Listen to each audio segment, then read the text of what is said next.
नमस्कार साथीहरु, स्वागत छ मेरो भिडियोमा। ल हेर्नु साथीहरु, म चाहिँ फेरि आएँ हजुरहरुको सामु एउटा मिनी भ्लग लिएर।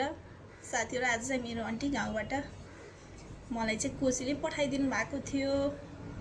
आन्टीले चाहिँ मलाई प्राय सम्झिरहनु भएको हुन्छ। अस्ति पनि गाबा, त्यसपछि कागती पठाइदिनु भएको थियो। आज फेरि पठाइदिनु भएको छ। एकदमै खुसी लाग्छ साथीहरु।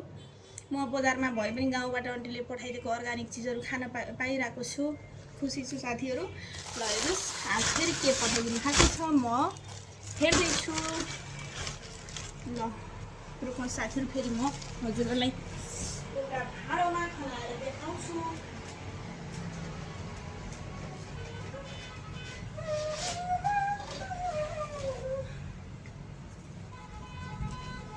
ल हेर्न सक्नुहुन्छ मलाई आन्टीले के पठाइदिनु भनेर।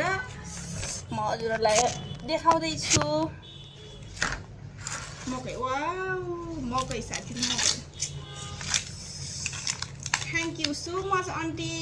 हेर्न सक्नुहुन्छ मकै मेरो आन्टीले पठाइदिनु भएको। एकदमै खुसी लाग्यो साथीहरु। पठाइदिरहनु भएको हुन्छ, आन्टीले सम्झिरहनु भएको हुन्छ। मलाई चाहिँ खुसी लाग्छ साथीहरु। अब यहाँ चाहिँ सबै किन्नु पर्छ साथीहरु, पानीदेखि लिएर पुरा किन्नुपर्छ। गाउँमा भनेको किन्नु पर्दैन नि साथीहरु, आफै दुःख गर्ने हो, बाजेर खाने हो। मस्त छ गाउँले जिन्दगी। मलाई चाहिँ बजारमा बसे पनि गाउँ नै मन पर्छ साथीहरु।